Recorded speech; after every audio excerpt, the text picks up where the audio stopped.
Hello there guys, and welcome to another monster review for Dungeons & Dragons 5th edition.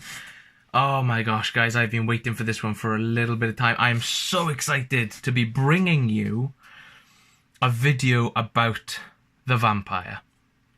Now, there is no monster in Dungeons & Dragons that strikes so much fear and joy into the hearts of players and DMs than this fantastic monster.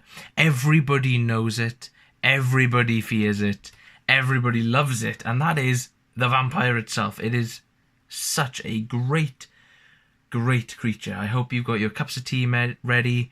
I hope you are ready and sat back, relaxing, ready for this video. I am so excited. So jumping straight in, let's take a look at the vampire stat block. As always with these kinds of videos, previously we looked at the shadow. We're going to stay on the undead theme for a little bit of time. We are going to be taking a look at the character's stat, the monster's stat block, and then heading into potential quests and threads and encounters for this creature. So, without further ado, the vampire is a challenge rating 13 monster, which means that it is a pretty mid-game, mid-level threat for your players. If you are running a campaign from 1st to, I would say, 12th level, then the vampire is a pretty great end-game threat. For example, Curse of Stroud has Strahd von Zarovich, and I've done a video previously talking about running villains and talking about how to run Strahd in particular. But this is just the regular vampire stat block. They have an armor class of 16, pretty natural. It's all natural armor, which means that you can increase this quite simply by giving them a shield, by giving them the shield spell. Whatever you like, really. These guys are strong. They are tough. They have a hit point of 144 average, so they are, again, pretty beefy, pretty difficult, but they're not overly threatening so far. They're proficient in their dexterity, wisdom, and charisma saving throws, which makes sense for vampires. And they are resistant to necrotic, bludgeoning, piercing, and slashing damage from non-magical weapons. What makes the vampire so threatening and so brilliant to run as a DM is that the vampire can be used in almost any situation. If you are running a role-play heavy campaign, they have the shape changer ability, meaning that the vampire can be ever present. The vampire can be one of your closest allies without you even knowing it, and then finally striking you in the back when you least expect it.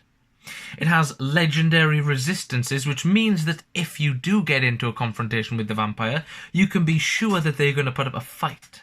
Misty Escape means that whenever a vampire is killed, it's not usually killed, which is very similar to the Lich, but kind of a worse effect.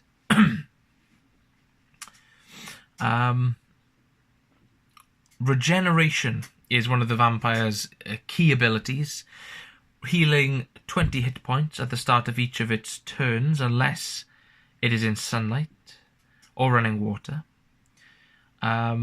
Or it takes damage from radiant damage or holy water. So regeneration means that if you are unexpectedly facing a vampire and you don't have holy water or radiant damage or cleric in your party, you are in a pretty poor situation. They have spider climb, which means in caves and caverns and dungeons, they are easily going to get the drop on your players. However, the vampires do have a few different weaknesses, which means that your players can be very inventive on how to defeat them. From sunlight hypersensitivity, taking 20 damage in sunlight, to taking a stake to the heart when they are sleeping, means that they are paralyzed. The vampires, attack-wise, are pretty simple. They have multi-attack, of course.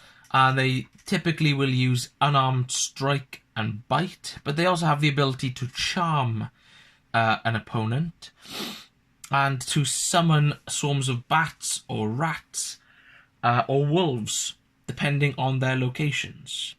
And again, they have some legendary actions, as you would expect with a boss of this magnitude. Now, in my opinion, guys, this right here is a very, very, very, very poor example of the vampire.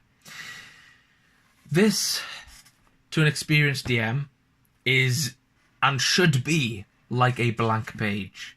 This right here is what you're going to build your vampire off of. And this is why I love the vampire so much. There have been so many different types throughout history. We have Dracula, we have Camilla, we have Van Helsing's hunting. There are so many. We have Nosferatu.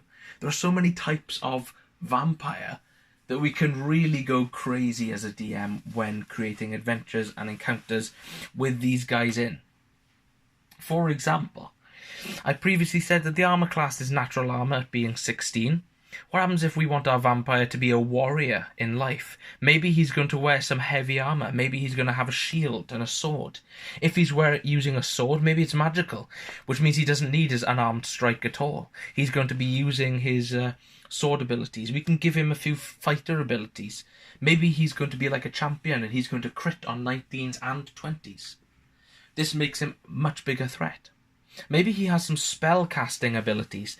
Let's give him a few spells. Why wouldn't he have shield or fireball prepared? A few area of effect attacks to help weaken his opponents, to split the party, to defeat those weaker creatures.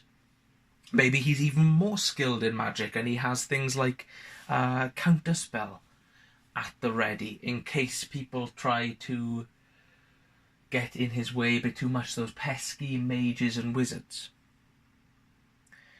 The vampire is a very, very versatile kind of creature. Now you can go a bit more experimental with it. You can go for the psionic vampire. Very similar to the Mind Flayer. Give him the Mind Blast ability from the Mind Flayer. Allow him to telepathically read his creature's minds. Then you have a vampire that is, again, a little bit more dangerous. What makes the vampires even worse, if we flick over the page, is that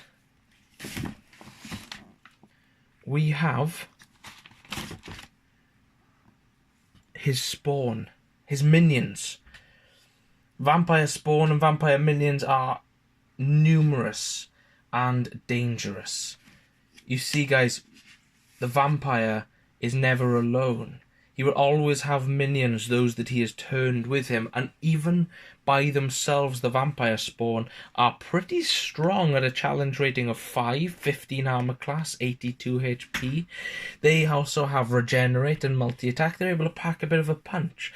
However, this gives us some information on how to make our vampire spawn a little bit more dangerous by giving them a greatsword or some spell casting abilities. Now the vampire has some elite guard to protect him. This challenge rating 13 monster becomes a much, much higher threat. He has lieutenants guarding him at all times. But is that all? Is that all the vampire has at their disposal? Not at all. The vampire has a variety of other undead that they can call upon. Let me just find a few stat blocks here for you guys so you can visualize it. Spectres, for example, make a heavy hitting but low armor class creature type. We can see if we just zoom in a little bit. The Spectre right here is a really weak creature, being only a challenge rating 1, but with this incorporeal movement ability and its life drain, we are able to just decimate a lot of those weaker players, a lot of those weaker characters. And there's nothing stopping the vampire from having creatures like this, or having creatures that are skeletal in their inventory, in their repertoire. The vampire is dangerous. Again, we've previously talked about it, but having the shadow be present in a vampire's crypt or in a vampire's lair also means that we have a lot more variety to our vampire lord. We can also add skeletons and other forms of undead like zombies to make them a lot more interesting. The vampire is an incredibly versatile monster and one that should be feared by the players. So moving quickly along, I've got a quick little adventure here for you guys that I think is absolutely fantastic. So guys, the Curse of Stroud focuses on Strahd von Zarovich in Ravenloft. Facing off against Strahd is a dangerous thing to do, potentially even suicidal. However, this is an adventure that I've found and picked up on the DM's Guild. Right here. It is to be used alongside Waterdeep Dragon Heist. And this really spoke to me because this right here is an adventure all about vampires infiltrating the city streets. And it got me thinking it's called the Lady of Trollskull Priory, that you can find on the DM's Guild. It's a fantastic, fantastic PDF.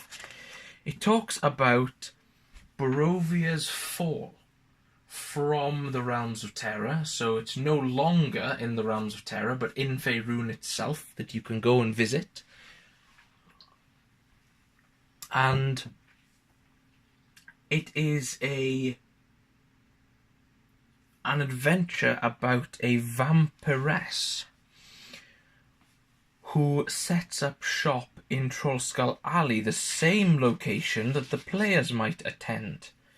And this talks about them discovering that the vampire is in fact a vampire, a potential adventure relating to it, about the vampire being manipulated, and without giving too much away, it gives you some really interesting early level encounters with vampires, which is absolutely incredible.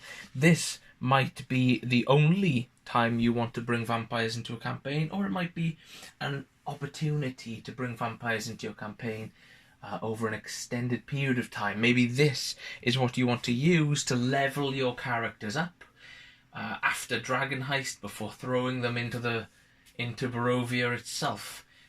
It is an incredibly interesting and fun little concept to play around with the vampire more as an opportunistic killer and a champion of undeath, somebody who really expands upon the role-playing concepts of the vampire as opposed to the combat of vampirism. Guys, I hope you've enjoyed this video. I hope you guys give this PDF a little look and see what you think for yourselves. I think this is fantastic.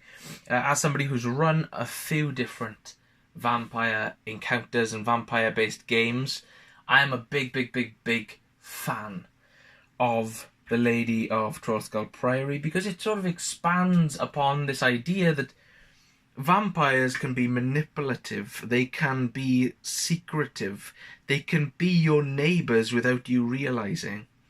It's a lot of fun, guys. I hope you give it a go. I hope you include vampires into your next adventure. Thank you very much for watching. Have a great day.